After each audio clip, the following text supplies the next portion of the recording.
What's going on, everyone? Welcome to Busy Dad's Board Gaming. I'm Neil Odette, and today we're going to be peeling back the plastic wrap to do an unboxing of the board game Unfair by Good Games Publishing. So, let's dive right into it.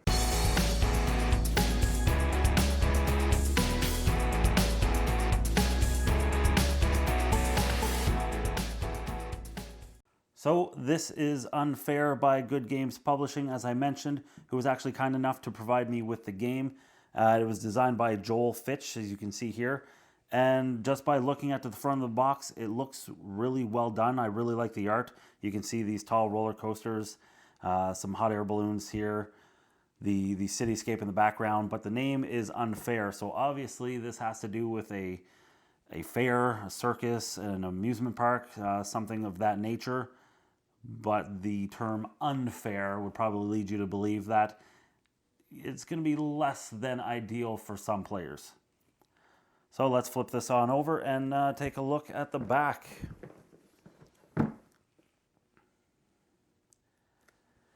Build, bribe, blackmail, all the fun of the fair.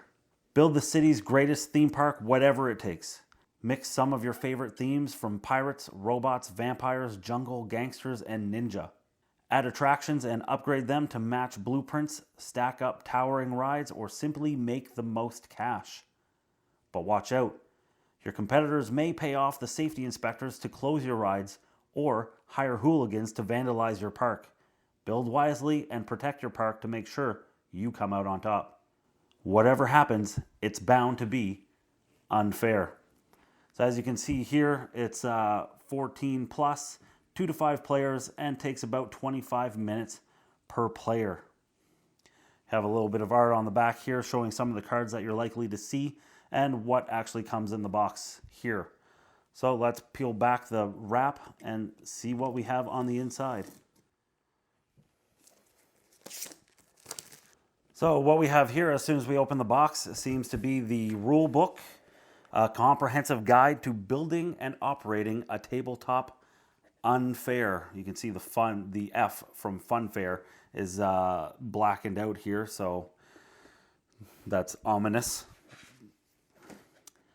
We have the credits, what comes in the box, the objective of the game, build the city's greatest theme park, whatever it takes.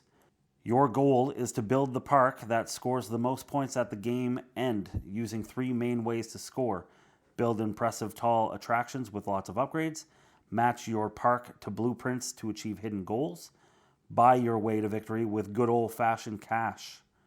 You can also play events to help yourself and hinder your opponents as you build your park over the course of 8 rounds. So that's pretty interesting. Talks about your first game.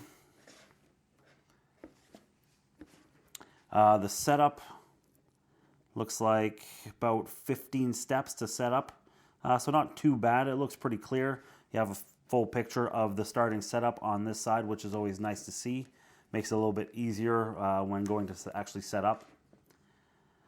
We got talking about the cards, some of the upgrades that you could potentially get for your rides, I'm assuming. Blueprints that they talked about. That's one of the ways that you can win by matching your blueprint to score additional points. Event cards, how to actually win. At the game end, the player with the most points wins. There are 3 ways to win: attraction size, blueprints, or coins. And then we get into the actual how to play. So you got 4 steps: your event step, park step, guest step, and cleanup step. So not too bad overall. It looks like it's going to be about 15 or 16 pages. So for a box this size, generally, I'd expect a little bit more. So it's nice to see that a box this size doesn't come with a hulking rule book that you kind of have to go through one thing at a time and figure your way around the rules as you go through your first game. So golden rule interpretation guide just in case, and then a glossary. So about 19 pages overall with 15 of them is where it stops scoring at the end, and the rest is just kind of references, FAQ, things of that nature. So not bad overall.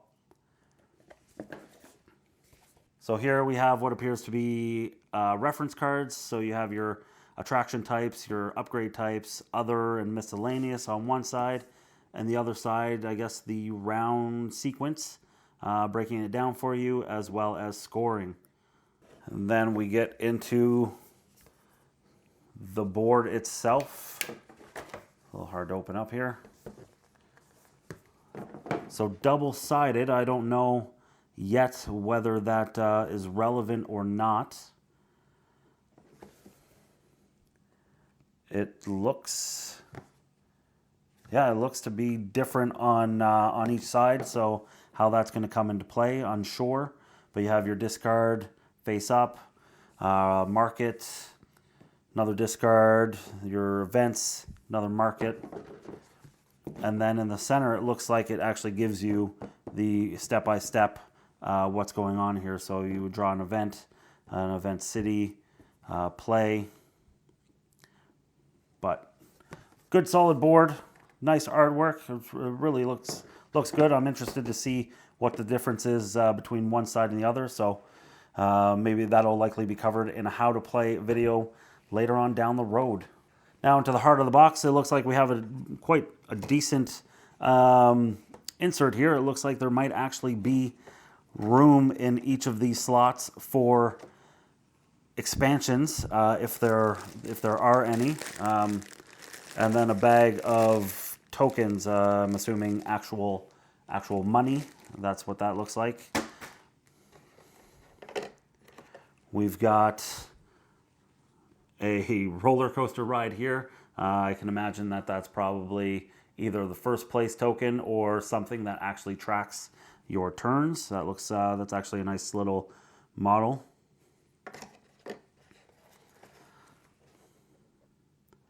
So likely a scoring pad with a pencil, 2 dice, and then several packs of cards. So let's go ahead and dive into these and sort of see what we can figure out. I was never good at opening these. I apologize for using a knife so close to the cards. So we got Gangster, Main Gate, Financial Services, some blueprints, events,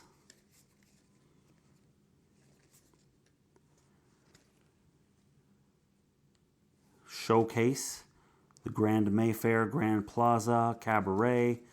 So likely different vendors and things of that nature that you can actually have within your theme park. Pretty cool. And lots of nice art. The cards feel really good. And then again, what appears to be more reference cards. So that's always good. This is 2 to 5 players, as was mentioned. So reference cards, enough reference cards for each player, obviously, is key.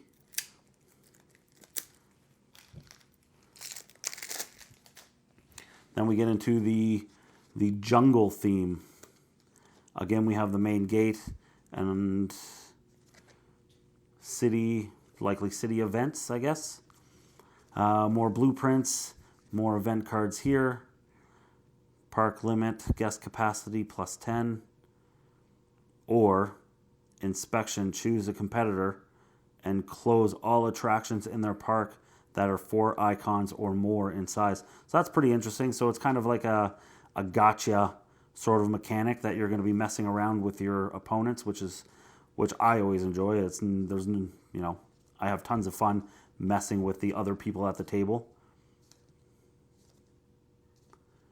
Comfortable seating. So all sorts of things that I'm assuming that you can use to actually upgrade certain areas of your park. And yet again, another reference card.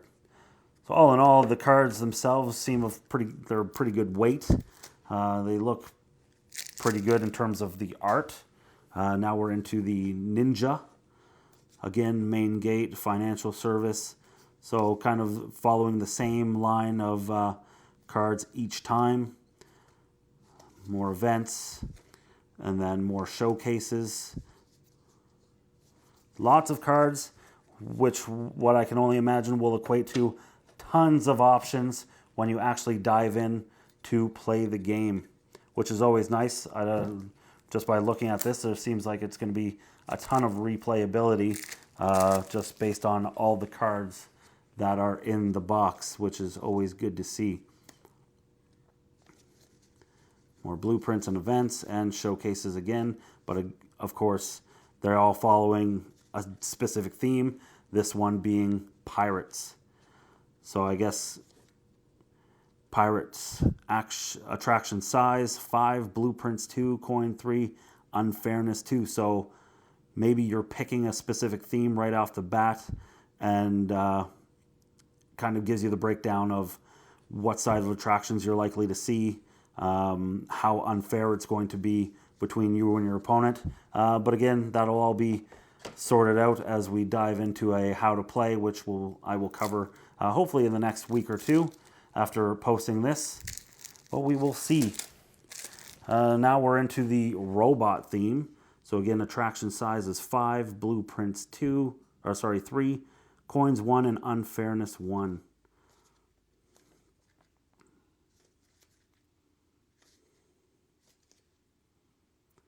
The Robopocalypse 2057. Well, that's interesting. I mean, everything, like I said, everything looks really good. The art is really well done. It really kind of leans hard into the theme. No pun intended. Yeah, see, theme park. Zing. And then lastly, we have the vampire theme, which has attraction size of 2, blueprints 2, coins 3, and unfairness 3.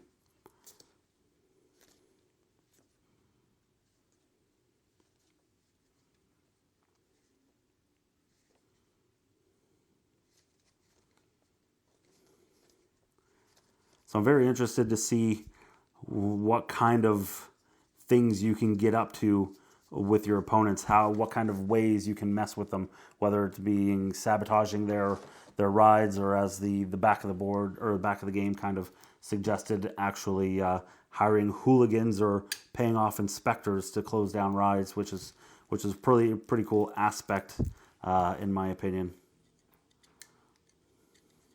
Come on now. This one doesn't want to seem to open.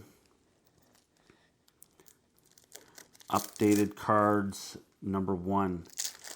Oh, that's interesting. We updated cards to clarify or adjust their abilities or to correct errors. Use the cards in this pack to replace the original cards of the same name. Do not just add them in. Okay, so you're just taking these cards here and you're replacing them within the game. So this is likely a later version. Yeah, so if you take a look here, you'd see Good Games Publication, version 3.0.9. So obviously they've run into some issues with past versions, and this whole deck here is simply just to correct some of the issues, which is pretty cool, I think. Not bad. These ones are a little bent, which I'm not a big fan of, but is what it is. That'll sort itself out over time. And then lastly, you got an extra spare bag for maybe you just want to sort through these tokens a little bit more. But yeah, that's pretty much it. That's what comes in the box. I'm very interested to play it. Hopefully we get to play it in the next couple of days. Sounds very exciting to me. The idea of being able to build a theme park. I always liked SimCity and things of that nature on the computer. So being able to actually do that on the tabletop, build out your theme park, mess with your opponents, and just really, have a good time with it. I'm very excited to try this out and see where it takes us. That's the unboxing of Unfair. That's everything that you're going to find in the box. Again, 14 plus, 2 to 5 players, and takes around 25 minutes per person. Stay tuned, subscribe, like this video, make sure to keep track of the channel, because within the next couple of weeks, I'm sure, I'll be posting a full how to play video on this game. So until next time, as always, thanks for watching and happy gaming.